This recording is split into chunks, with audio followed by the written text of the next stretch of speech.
They say that justice is blind, but in my experience, justice isn't blind, it's just expensive, and sometimes it requires a little bit of help from a forensic accountant and a Navy SEAL team to actually find its target.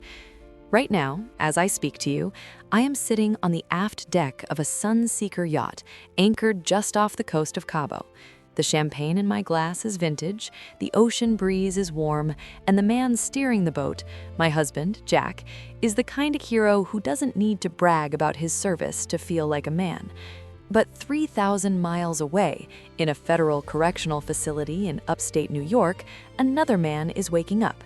He isn't seeing the ocean, he's staring at concrete walls painted a depressing shade of institutional beige. His name is Hunter.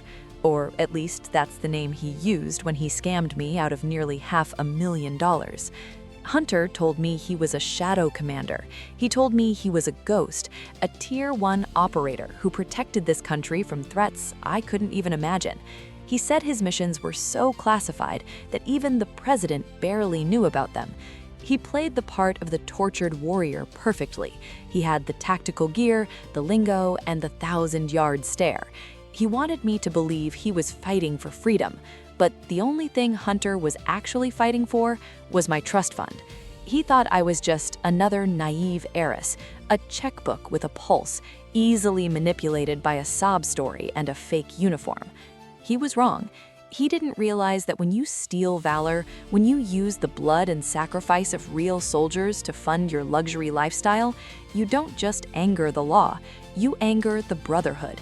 And you certainly don't want to make an enemy out of a woman who has nothing but time, money, and a very good lawyer.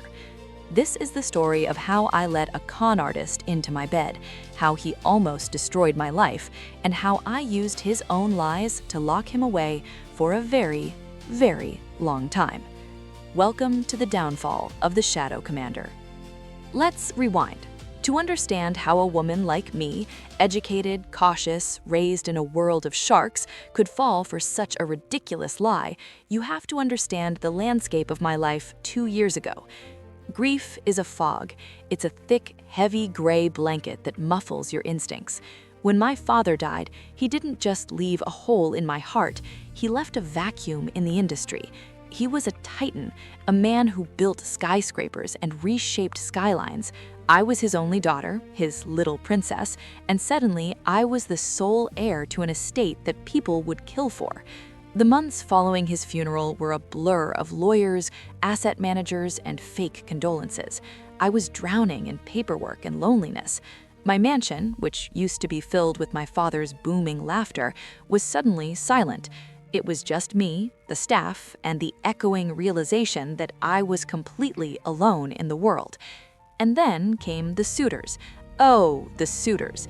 You have no idea what it's like to be a single heiress in your late 20s until you've been circled by the trust fund vultures.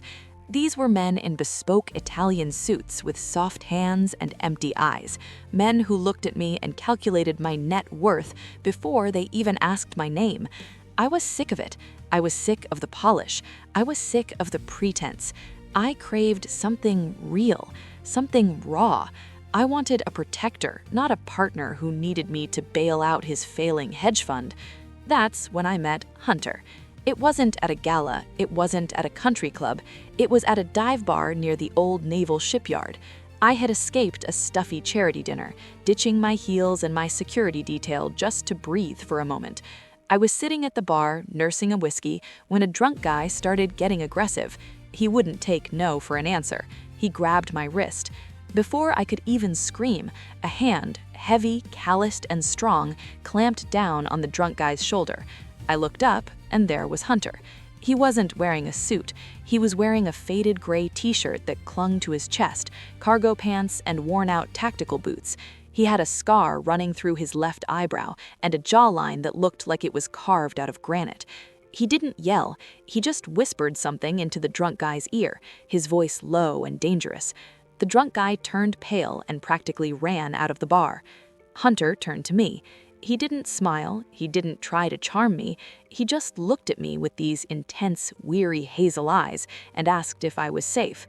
In that moment, he felt like a fortress. He felt like the one thing money couldn't buy: safety. We started talking, or rather, I talked and he listened.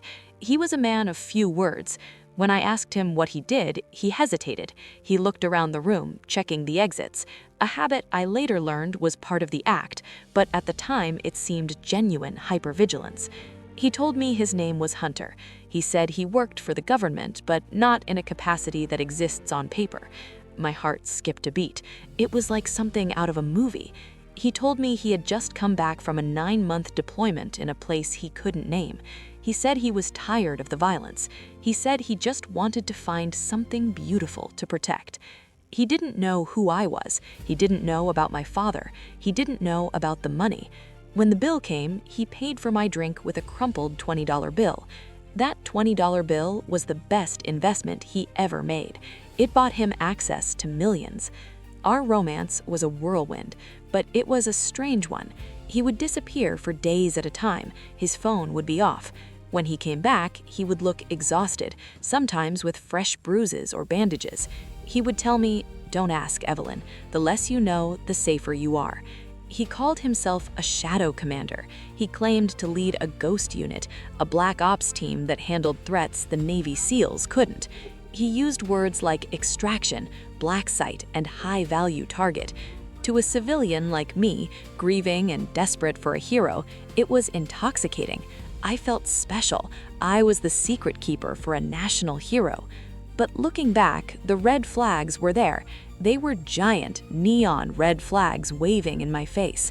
It started small. He never wore a uniform, claiming it was against protocol for ghost units to be identified. He never took me to the base. He said he had no family because attachments are a liability in my line of work. And then the financial manipulation began. It wasn't a demand, it was always framed as a bureaucratic error. 3 months into our relationship, we were at dinner. He looked stressed. He kept checking his phone. When I pressed him, he finally cracked. He told me that due to a clerical error at the Pentagon, his unit's stipends had been frozen. He said the government was trying to bury the existence of his latest mission, and as leverage, They say that justice is blind, but in my experience, justice isn't blind. It's just expensive, and sometimes it requires a little bit of help from a forensic accountant and a Navy SEAL team to actually find its target. Right now, as I speak to you, I am sitting on the aft deck of a Sunseeker yacht anchored just off the coast of Cabo. The champagne in my glass is vintage, the ocean breeze is warm, and the man steering the boat, my husband, Jack, is the kind of hero who doesn't need to brag about his service to feel like a man. But 3,000 miles away, in a federal correctional facility in upstate New York, another man is waking up. He isn't seeing the ocean, he's staring at concrete walls painted a depressing shade of institutional beige. His name is Hunter, or at least that's the name he used when he scammed me out of nearly $500,000. Hunter told me he was a shadow commander. He told me he was a ghost, a Tier 1 operator who protected this country from threats I couldn't even imagine. He said his missions were so classified that even the president barely knew about them. He played the part of the tortured warrior perfectly. He had the tactical gear, the lingo, and the 1,000-yard stare. He wanted me to believe he was fighting for freedom, but the only thing Hunter was actually fighting for was my trust fund. He thought I was just another naive heiress, a checkbook with a pulse, easily manipulated by a sob story and a fake uniform. He was wrong. He didn't realize that when you steal valor, when you use the blood and sacrifice of real soldiers to fund your luxury lifestyle, you don't just anger the law, you anger the brotherhood. And you certainly don't want to make an enemy out of a woman who has nothing but time, money, and a very good lawyer. This is the story of how I let a con artist into my bed, how he almost destroyed my life, and how I used his own lies to lock him away for a very long time. Welcome to the downfall of the Shadow Commander. Let's rewind. To understand how a woman like me, educated, cautious, raised in a world of sharks, could fall for such a ridiculous lie, you have to understand the landscape of my life 2 years ago. Grief is a fog. It's a thick, heavy gray blanket that muffles your instincts. When my father died, he didn't just leave a hole in my heart, he left a vacuum in the industry. He was a titan, a man who built skyscrapers and reshaped skylines. I was his only daughter, his little princess, and suddenly I was the sole heir to an estate that people would kill for. The months following his funeral were a blur of lawyers, asset managers, and fake condolences. I was drowning in paperwork and loneliness. My mansion, which used to be filled with my father's booming laughter, was suddenly silent. It was just me, the staff, and the echoing realization that I was completely alone in the world. And then came the suitors. Oh, the suitors. You have no idea what it's like to be a single heiress in your late 20s until you've been circled by the trust fund vultures. These were men in bespoke Italian suits with soft hands and empty eyes, men who looked at me and calculated my net worth before they even asked my name. I was sick of it. I was sick of the polish. I was sick of the pretense. The brilliance of a high-level con artist isn't that they lie to you, it's that they make you lie to yourself. Hunter didn't just ask for money. He created a world where giving him money was a matter of life and death. He called it operational security, or OPSEC. I called it my new reality. About 4 months in, the atmosphere in my house shifted. Hunter started acting jumpy. He would close the blinds in the middle of the day. He would stand by the window, peering through the curtains, scanning the street for, well, I didn't know what. When I asked him what was wrong, he would just shake his head, put a finger to his lips, and turn up the volume on the television to drown out our conversation. He told me that his unit had intercepted chatter. He said that a cartel syndicate he had dismantled in South America had put a bounty on his head. And because he was spending so much time with me, that target was now on my back too. He looked at me with those soulful, terrified eyes and said that he could never forgive himself if his service to the country brought harm to the woman he loved. It was terrifying, and it was seductive. Suddenly, I wasn't just a rich girl living a boring life. I was a target. I was part of a spy thriller. He implemented protocols. Protocol 1, isolation. He told me my friends, my shallow country club friends, were security risks. He said they gossiped too much. If they mentioned where we were having dinner or where I was traveling, the enemies could intercept that info. So I stopped seeing them. I ghosted my best friends from college. I stopped going to the charity galas. I locked myself in my mansion with my protector, believing that the outside world was full of assassins waiting for a clear shot. Protocol 2, digital silence. Hunter told me my phone was compromised. He said the syndicate had cloned my SIM card, so he made me buy burner phones, prepaid flip phones from Walmart. Can you imagine an heiress worth $50 million using a $20 plastic phone to call her boyfriend in the next room because he convinced her the NSA was listening to the Wi-Fi? He, of course, needed a specialized phone, a satellite phone. He said it was the only way to communicate with his commanding officer securely. He found one online. It cost $4,000. I paid for it, obviously. I thought I was buying safety. In reality, I was buying him a high-tech toy so he could call his other girlfriends without showing up on the family phone bill. Now, you might be wondering, if he was such a high-ranking commander, why was he broke? Hunter had an answer for that too, and honestly, it was his masterpiece. He didn't say he was broke, he said he was asset frozen. He spun this elaborate tale about how the Department of Defense operates. He told me that because his unit was black ops, off the books, denying all knowledge, they didn't get paid through normal payroll channels. They got paid in drops, cash drops, crypto drops, shell accounts in the Cayman Islands. But oh no, there was a problem. There was a leak in the Pentagon, a mole, and until the internal investigation was complete, all ghost funds were frozen to prevent the mole from stealing them. He acted furious about it. He would pace around the living room, ranting about bureaucratic incompetence, shouting about how he had bled for this flag and this is how they repaid him. He was so convincing. He'd even fake phone calls with his general. He'd scream into his $4,000 satellite phone, "General, my men are starving out here. We need that liquidity. I don't care about the oversight committee. Release the funds." Then he'd hang up, look at me with a defeated sigh, and say, "They need another 2 weeks. I'm sorry, babe. I hate to ask, but he didn't just need grocery money. He needed operational funds. He told me since the government wasn't paying for his team's logistics, he had to cover it out of pocket to keep the mission alive. He said if he didn't pay for the safe houses and informants, his men would die. He put the weight of American lives on my credit card limit. He looked at me and said, "Evelyn, this is a loan. The moment the Pentagon clears the freeze, you get a check for everything plus interest. The government always pays its debts." I believed him. I handed over my American Express black card. I told him the PIN. I essentially handed a loaded gun to a man who had been training to shoot me in the wallet since the day we met. Let's talk about the safe house. Hunter decided that my mansion was too conspicuous.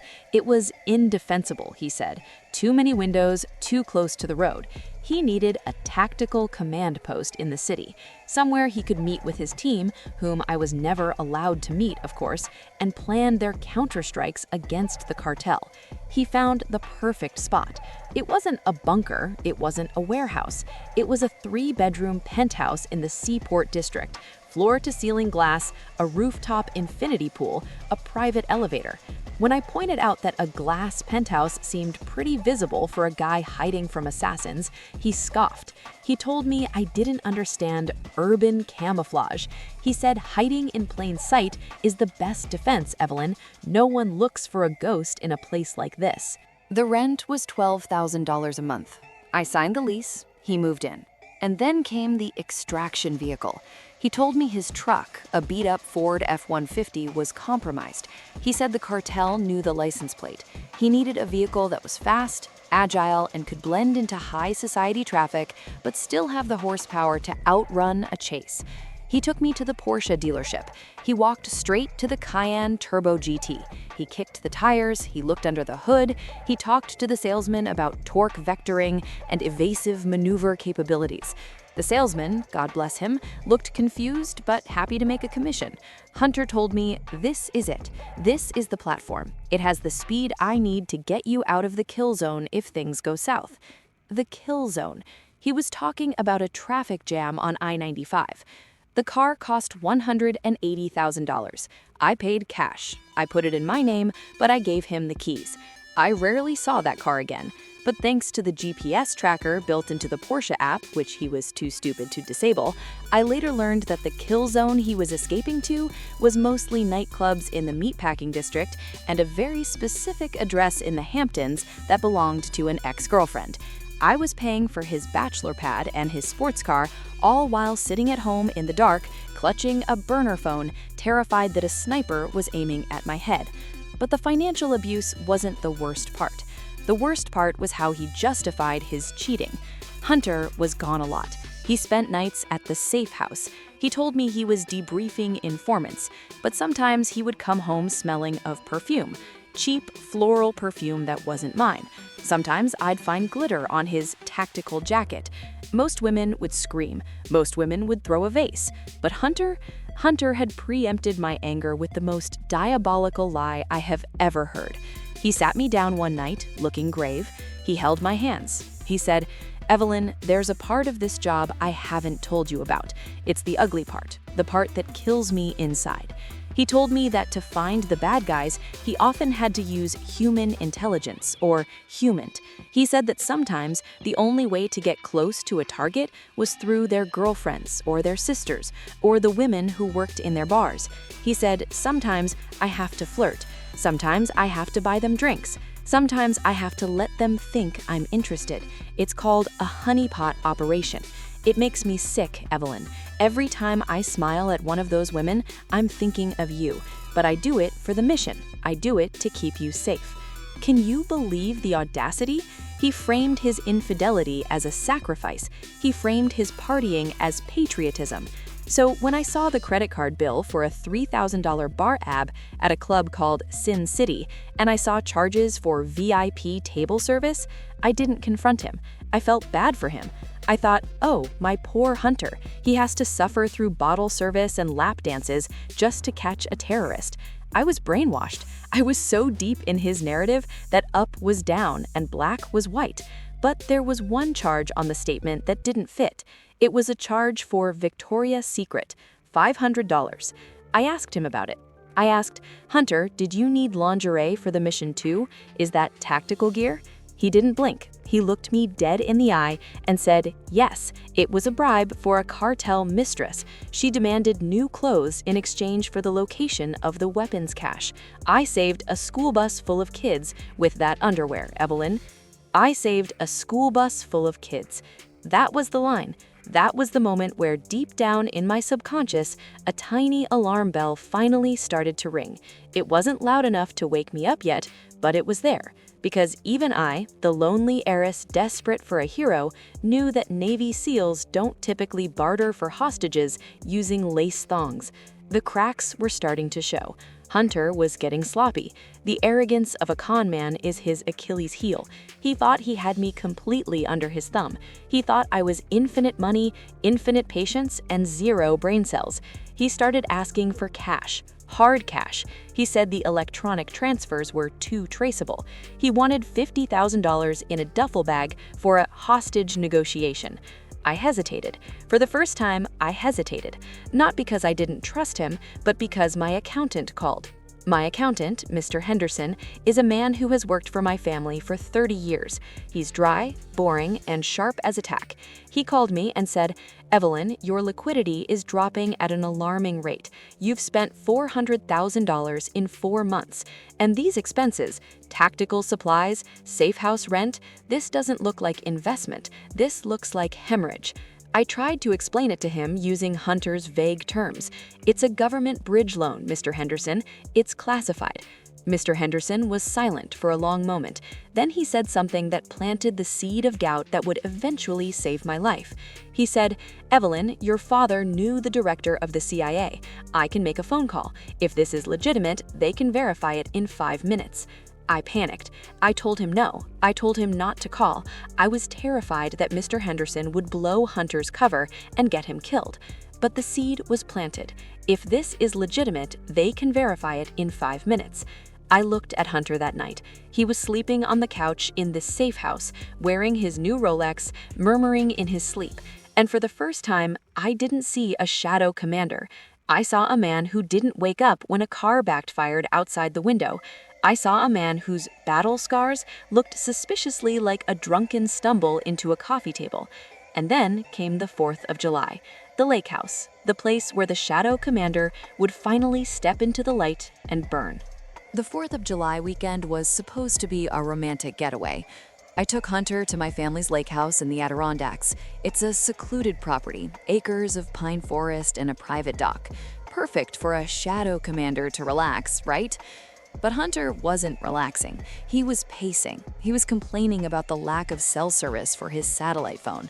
By the second morning, he was exhausted from perimeter checks, which I later realized meant he was hungover from the bottle of whiskey he drank after I went to sleep. So while my protector was snoring loudly in the master suite, I woke up at 5 a.m. to watch the sunrise on the dock. The lake was glass. The mist was rolling off the water. It was silent. Until it wasn't. About 50 yards out, near the diving raft, I saw something. A head bobbing in the water. Then it disappeared. I waited. 10 seconds, 20 seconds, nothing. No splashing, just gone. Panic seized my chest. I thought, oh my God, someone is drowning. I didn't run back to the house to wake up Hunter, the supposed hero. Instinct took over. I kicked off my shoes and dove into the freezing water. I swam harder than I ever had in my life. I reached the spot where I saw the head go down. I took a deep breath and dove under. I was frantically searching the murky water, my heart pounding in my ears. And then I felt a hand grab my arm. Not a desperate drowning grab, a firm, steady grip. I surfaced, gasping for air, and there, treading water calmly next to me, was a man. He wasn't drowning. He wasn't even out of breath. He looked at me, wiped the water from his eyes, and asked in a deep, calm voice if I was okay. I sputtered. I thought you were dying. You were under for like 2 minutes. He cracked a small smile, a genuine smile, not a smirk, and told me he was training, breath-holding intervals. He apologized for scaring me. This was Jack. Jack was staying at the cabin next door, and unlike Hunter, who needed 2 hours to style his hair to look rugged, Jack actually looked the part. He was built like a tank, but he moved through the water with 0 effort. We swam back to the dock together. As we sat on the dock drying off, the contrast was blinding. Jack was quiet. He didn't talk about himself, he asked about me. He asked about the lake. He had a stillness about him, a kind of dangerous capability that doesn't need to advertise itself. I, being the brainwashed idiot I was, decided this was the perfect moment to brag about my boyfriend. I wanted to impress this stranger. I wanted to say, hey, you're fit, but my guy is a shadow commander. So I dropped the bomb. I said, my boyfriend is inside sleeping. He's exhausted. He just got back from a classified extraction mission in the Middle East. Jack didn't gasp. He didn't ask for details. He just went very still. He looked at me with those sharp, intelligent eyes and asked, oh, what unit? I proudly repeated the nonsense Hunter had fed me. He's with the Ghost Squad, Tier 1, Delta 6 designation. It's totally off the books. Jack didn't laugh, but his expression changed. It went from friendly to clinical, like a doctor diagnosing a disease. He simply nodded and said, Ghost Squad, right, sounds intense. He asked if he could meet him later. He said he'd love to buy a fellow operator a beer. I thought, great, Hunter will love this. Finally, someone who understands his level. Little did I know, Jack wasn't looking for a drinking buddy. He was looking for a target assessment. Later that afternoon, Hunter finally woke up. He emerged onto the deck, wearing his expensive tactical sunglasses and a t-shirt that said, Death from Above. Jack came over with a 6-pack of beer. The interaction was painful to watch, even before I knew the truth. Hunter immediately went into alpha male mode. He started posturing. He started using jargon. He talked about loadouts and confirmed kills. Jack just sat there, sipping his beer, watching Hunter over the rim of the can. He was polite, but he was asking specific questions that I didn't understand, but Hunter seemed to stumble over. Then Hunter excused himself to go to the bathroom, probably to Google the answers to Jack's questions. While he was gone, I pulled out my phone. I wanted to prove to Jack that Hunter was the real deal. I showed Jack a photo of Hunter in full gear, the gear I had paid for. It was a picture of Hunter holding an assault rifle, wearing a vest with patches, standing in front of my Porsche. Jack took my phone. He stared at the screen for a long time. He zoomed in. Then he looked at me, and his voice was different. It wasn't the polite neighbor anymore. It was the soldier. He pointed to the photo and said, Evelyn, where did he say he served? I told him again. Jack shook his head. He pointed to the patch on Hunter's chest. He said, that patch? That's from a video game. That's the logo from Call of Duty Black Ops. My stomach dropped. What? He kept going. He pointed to the beret Hunter was wearing. He said, and this beret, it's folded wrong. No operator on Earth wears a beret like a French painter.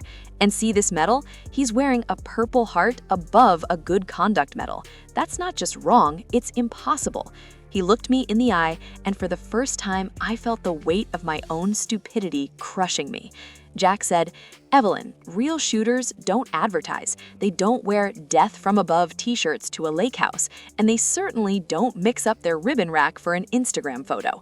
I tried to defend him. I was in denial. I said, no, he's a ghost. He said the government erases his files. Maybe he wears fake patches to throw people off.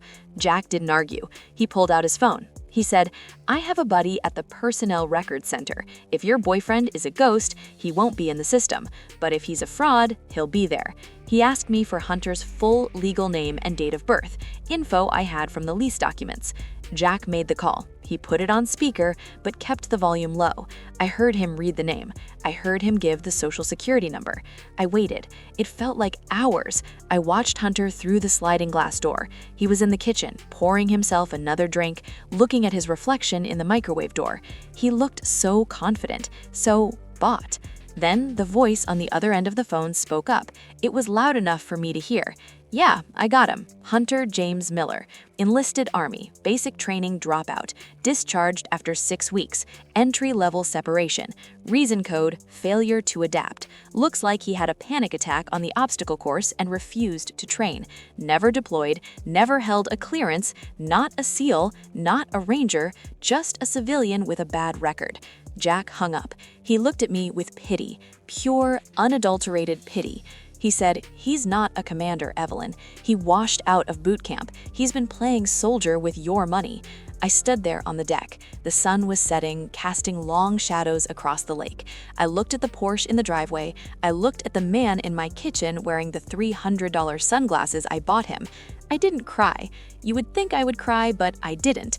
The grief I had been feeling for my father, gone. The fear of the cartel, gone. It was replaced by something much colder, something much more useful. I looked at Jack and asked, "Is stolen valor a crime?" Jack nodded. "If he uses it to obtain money or tangible benefits, it's a federal crime." I smiled. It wasn't a nice smile. "Good," I said, "because he's about to find out that the only thing more dangerous than a Navy SEAL is a woman who has been keeping her receipts." The drive back from the lake house was the longest 3 hours of my life. Hunter was in the passenger seat of my Porsche, feet up on the dashboard, complaining about the civilian mentality of the people at the lake. He ranted about Jack. He called Jack a wannabe. He said, "Did you see how that guy looked at me, Evelyn? He was intimidated. He knows a Tier 1 operator when he sees one." I gripped the steering wheel so hard my knuckles turned white. Every instinct in my body wanted to pull over on the highway, scream the truth in his face, and leave him stranded on the side of the road. But I didn't, because Jack had given me a piece of advice before I left. He whispered, "Don't spook the target. If he runs now, he takes your money with him. Let him feel safe until the cage door shuts." So I played the role. I nodded, I agreed, I told him he was right. I told him Jack was probably just jealous of his classified status. By the time we got back to the city, Hunter was completely relaxed. He went straight to the penthouse, the safe house, to debrief. I told him I had meetings with the estate executors. I kissed him on the cheek, a kiss that felt like burning acid on my lips, and drove straight to the one place in the city where Hunter's lies couldn't survive, the law offices of Sterling, Cooper, and Vance. Mr. Sterling isn't just a lawyer, he's a fixer. He's the kind of man who has been cleaning up messes for Connecticut's elite since the Reagan administration. His office smells like mahogany, leather, and fear. When I walked in, he didn't offer me tea, he offered me a seat and a forensic accountant named Marcus. I handed over everything. The burner phones, the passwords Hunter thought I didn't know, the bank statements, the lease agreements. Mr. Sterling put on his reading glasses and went to work. For 2 hours, the only sound in the room was the turning of pages and the clicking of Marcus's keyboard. It was a forensic autopsy, and the cause of death was pure, unadulterated greed. When Sterling finally looked up, his face was a mask of cold fury. He told me that in his 40 years of practicing law, he had seen scammers, thieves, and embezzlers, but he had rarely seen someone so arrogant and so stupid at the same time. He laid out the charges. It wasn't just a civil dispute. It wasn't just a bad boyfriend borrowing money.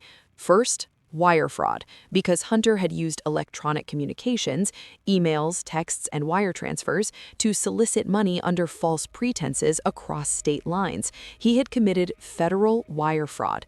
Each transfer was a separate count. We counted 12 specific instances where he claimed the money was for government operations. That's 12 felonies right there. Second, identity theft. Marcus found 3 credit cards opened in my name that I never signed for. Hunter had forged my signature. He used them to pay for online gambling and, ironically, a subscription to a dating app called Sugar Baby Seekers. But the nail in the coffin was the Stolen Valor Act of 2013. Sterling explained that while it's not illegal to lie about being a soldier in a bar, it is illegal to claim military awards to obtain money or tangible benefit. Hunter had used his fake rank, his fake medals, and his frozen government stipend story to secure a luxury apartment and a Porsche. He had monetized his stolen valor. Sterling looked at me and said, "Evelyn, we have enough here to bury him. We can file a police report today. They'll pick him up at the penthouse." But I shook my head. A police pickup was too easy. It was too private. Hunter loved the spotlight. He loved being the hero. I wanted to give him exactly what he wanted, and then watch it destroy him. I looked at Sterling and said, "I don't want him arrested in his pajamas. I want him arrested in his uniform." We hatched a plan. It was theatrical, it was petty, and it was absolutely legally sound. Sterling used his connections to create a fake event. We called it the Gala for Silent Heroes. We created a website, we printed invitations on heavy cream-colored cardstock with gold leaf lettering. The invitation claimed that a private consortium of donors wanted to honor covert operatives who served in the shadows. The bait was simple. The invitation stated that each honoree would receive a grant for service of $100,000 tax-free. I brought the invitation home to Hunter that night. I acted breathless. I told him, "Look, babe, the estate lawyers got this. Someone knows about your unit. Someone wants to honor you." I watched him read it. I watched the greed fight with the paranoia in his eyes. He asked, "Is this safe? Is it secure?" I told him, "It's a private yacht club event. No press, just donors and other operatives. And look at the grant, Hunter, $100,000. This could replace the frozen funds until the Pentagon pays you." He bit. Oh, he bit so hard. His chest puffed up. He looked at me with that smug, condescending smile and said, "Well, it's about time someone recognized the sacrifices we make. I guess I can make an appearance for the donors." He spent the next 3 days preparing, and by preparing, I mean he went shopping. He went to a military surplus store and bought a dress blues uniform. He bought medals online, a silver star, a bronze star, a purple heart. He spent hours on YouTube watching tutorials on how to tie a military tie. It was pathetic. It was insulting, but it was also perfect evidence. Every time he put on a piece of that uniform, he was adding another year to his sentence. The night of the gala arrived. I rented out the private dining room of the local yacht club. I hired actors to play donors. I even hired a string quartet.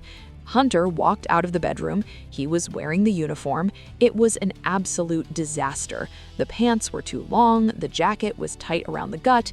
He had pinned the medals on in a random cluster that looked like a kaleidoscope. He was wearing a beret indoors. He looked at himself in the mirror and said, "Damn, I look dangerous." I forced a smile and said, "You look like a hero, baby." We drove to the club in the Porsche. He was giddy. He was talking about how he was going to spend the grant money on new comms equipment, which I knew meant a trip to Vegas. When we arrived, the room was dimly lit. The donors clapped politely as he entered. He strode in, chin up, chest out, soaking in the admiration. He didn't see the exits, he didn't see the men in plain clothes standing by the bar, and he certainly didn't see Jack, who was standing in the shadows near the podium, wearing a real uniform. Hunter walked up to the stage. He took the microphone. He actually started giving a speech. He said, "You know, freedom isn't free. My men and I, we live in the dark so you can live in the light. We don't do it for the money, we do it for the flag." I stood in the front row clutching my purse. Inside my purse wasn't lipstick, it was the recording device Mr. Sterling had given me. As Hunter finished his speech, expecting applause, expecting a check, the room went silent. The string quartet stopped playing, and then a voice cut through the silence like a knife. A voice that didn't need a microphone. "That's a nice speech, Commander, but there's just one problem." Hunter froze. He squinted into the spotlight. Jack stepped out. He was wearing his dress blues, and unlike Hunter, his uniform was immaculate. His medals were straight, his trident, the symbol of a Navy SEAL, gleamed under the lights. Jack looked at Hunter and said, "That's my trident you're wearing, and I want it back." The silence in that room was heavier than lead. Hunter stood on the stage, the microphone still in his hand, his fake medals clinking softly against his chest. He squinted into the darkness, trying to make out the figure walking toward him. It was Jack, and Jack looked like a nightmare dressed in dress blues. He didn't rush. He walked with that measured, terrifying cadence of a man who has walked into rooms much more dangerous than a yacht club dining hall. Hunter tried to laugh it off. He stammered into the microphone, trying to play it cool for the donors. He said, "Hey, brother, good to see another patriot here. Come on up, let's get a photo." Jack didn't smile. He stepped onto the stage. He stood inches from Hunter's face. The contrast was brutal. Jack's uniform fit like a second skin. Hunter's looked like a Halloween costume. Jack's eyes were cold steel. Hunter's were darting around in panic. Jack didn't use the microphone. He didn't need to. His voice projected clearly through the silent room. He looked at the plastic trident pinned crookedly on Hunter's lapel, the symbol of the Navy SEALs, the symbol that men bleed and die to earn. And he asked Hunter a simple question. He asked, "What was your class number?" Hunter froze. He mumbled something about it being classified. Jack stepped closer. He asked, "Where did you complete BUDS training?" Hunter started sweating. The sweat was running down his forehead, melting his spray tan. He stammered, "Coronado, obviously." Jack shook his head. He told Hunter, "Wrong answer. You washed out of Army basic training at Fort Benning. You've never set foot in Coronado. You are wearing a uniform you didn't earn, bearing a rank you don't hold, disrespecting every man who never made it home." Then Jack did something that made the entire room gasp. He reached out. His hand moved faster than Hunter could react. He grabbed the fake trident on Hunter's lapel and ripped it off. The sound of the fabric tearing echoed in the room. He held the plastic pin up to the light, looked at it with disgust, and dropped it on the floor. Then he crushed it under the heel of his boot. Hunter panicked. He dropped the microphone. He shouted, "This is assault! I'm calling the police! Evelyn, call 911!" I stood up from my seat in the front row.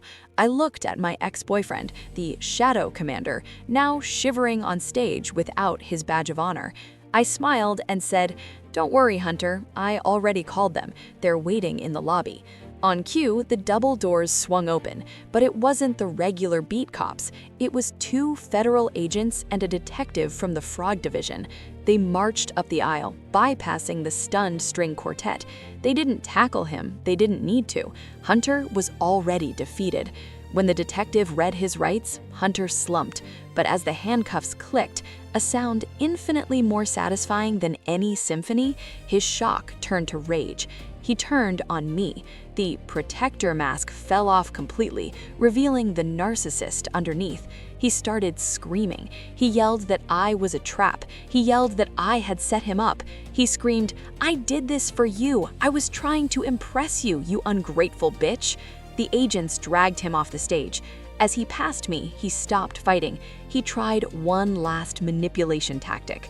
He looked at me with tears streaming down his face, real tears this time, tears of self-pity, and whispered, "Evelyn, please, I love you. It was just money. We can fix this. Don't let them take me." I looked at him. I looked at the man who had gaslit me, isolated me, and drained my father's legacy to fund his ego. I leaned in close so only he could hear and whispered back, "It wasn't just money, Hunter. It was valor, and unlike money, you can't borrow that." They hauled him out. The flashing lights of the police cruisers illuminated the night sky. The guests, my paid actors, broke into spontaneous applause. It wasn't in the script, but it felt appropriate. The show was over. The clown was in custody. The legal proceedings were swift. Because of the forensic audit Mr. Sterling had prepared, Hunter's lawyer didn't even attempt to plead not guilty. They tried to plead insanity. They tried to claim he had delusions of grandeur, but the judge wasn't buying it.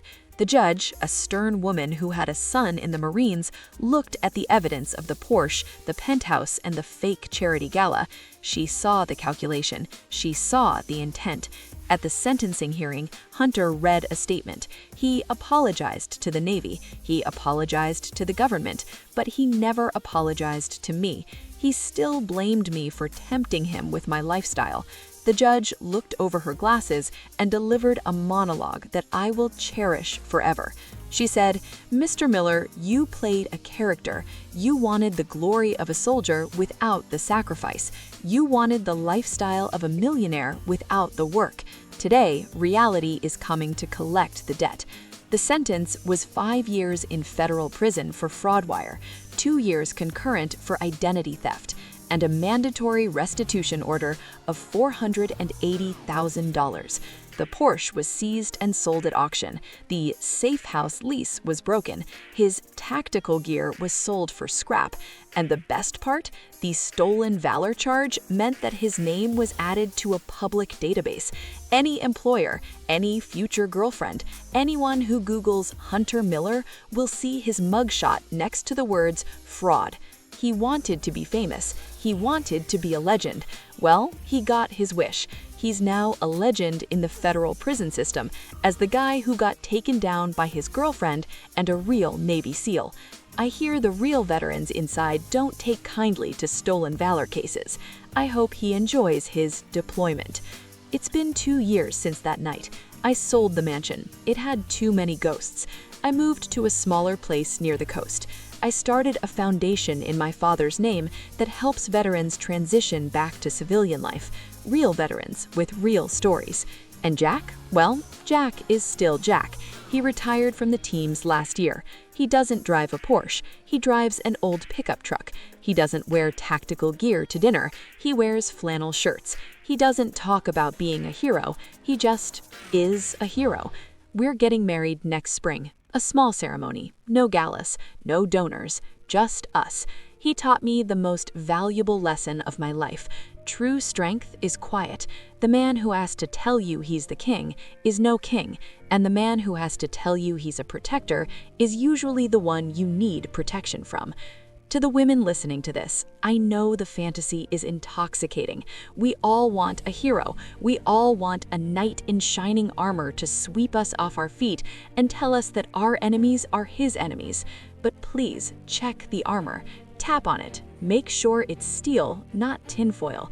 If a man tries to isolate you from your friends in the name of safety, that's not protection, that's control. If a man asks for access to your finances because of a temporary problem that never seems to end, that's not bad luck, that's a robbery in progress. And if a man tells you he's a ghost who can't be found in any record, believe him, he's a ghost. And ghosts will haunt you until they drain the life out of you. Don't be like the old Evelyn. Don't be a checkbook with a pulse. Be the auditor, be the investigator, and if you have to, be the executioner. Hunter is currently in a cell, probably telling his cellmate that he's there on a deep cover mission. Some people never change, but I did. I hope you enjoyed watching Karma Serve a Subpoena. If you did, hit that subscribe button. We have plenty more stories in the Serpent Files waiting to be opened. And I have a question for you today. I want to see your stories in the comments. Have you ever dated a secret agent, a hidden millionaire, or a misunderstood genius? What was the lie that finally broke the spell? Let's expose them all down below, because sunlight is the best disinfectant. This is Evelyn signing off. Stay safe, stay smart, and keep your receipts.